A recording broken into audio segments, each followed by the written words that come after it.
Angelina Jolie is back with a new movie. But did you notice what she did right here?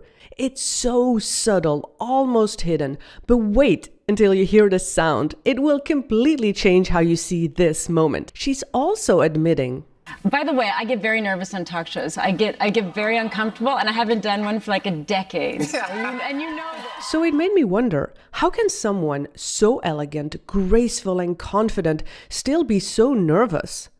What if nervousness is not your enemy and not a weakness? Angelina is the perfect example of how to turn fear around, and not by hiding it, but by letting her warmth, her aura, her poise, and her authenticity take over. And that's exactly how no one noticed her nervous tick. So let's dive in Angelina's magnetic presence. To be somebody who's comfortable with other people, maybe not understanding who you are or knowing what you do, or you know, you don't feel as understood or connected, but you know who you are and you're okay with that. Angelina speaks with a calm and controlled and very clear voice. Her pace is slow and deliberate, which makes her sound more confident. What happens if we tend to be nervous? We speed up and we start talking really fast.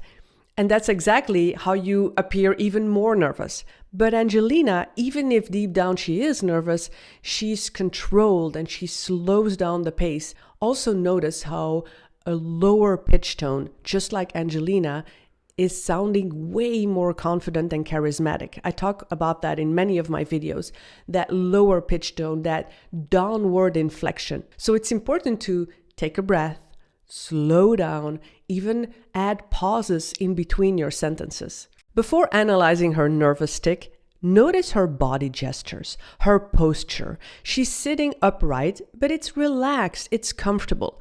She uses her hands, but not too much, just small, intentional movements to help explain herself, just enough to captivate and not too much to annoy.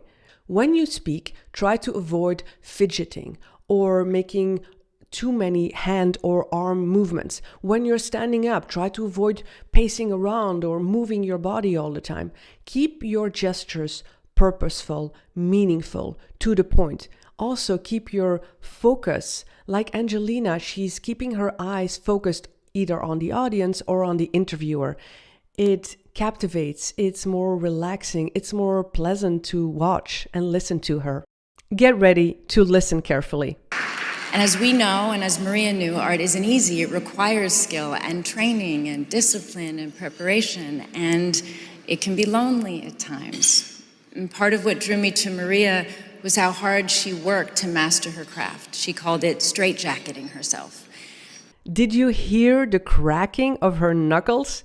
When I heard this and saw this, I played it over and over again to make sure, and I'll play it again in a moment. But yes, she's cracking her knuckles, and knowing that she's nervous, it's probably a subconscious way to soothe herself.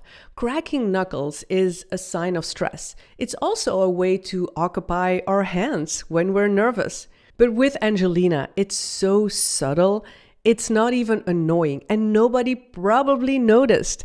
Because she's balancing this with her grace and elegance and confidence, a big smile and laser-focused eye contact. So it's not distracting us. We all have nervous habits or little tics that we do. I tend to touch my earrings or touch my clothing or do something to occupy my hands when I'm nervous. What are some habits that you have? I would love to read that in the comments. Think about Colin Farrell. I made a video about him and I'll link to that below, but he's constantly touching his chin, but not in an annoying or distracting way. I'm going to play the sound again. Just listen carefully. And while you're at it, can you hit the like and the subscribe if you want to? I really appreciate that.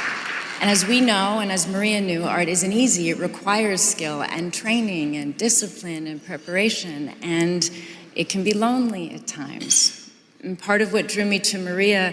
Let's talk some more about that nervousness. Here's what she says to Jimmy in her interview.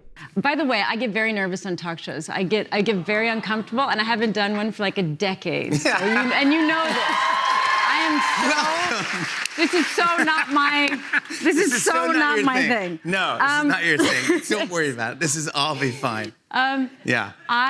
Before even answering Jimmy's first question, Angelina is admitting that she's nervous, and she'll do it again a little bit later.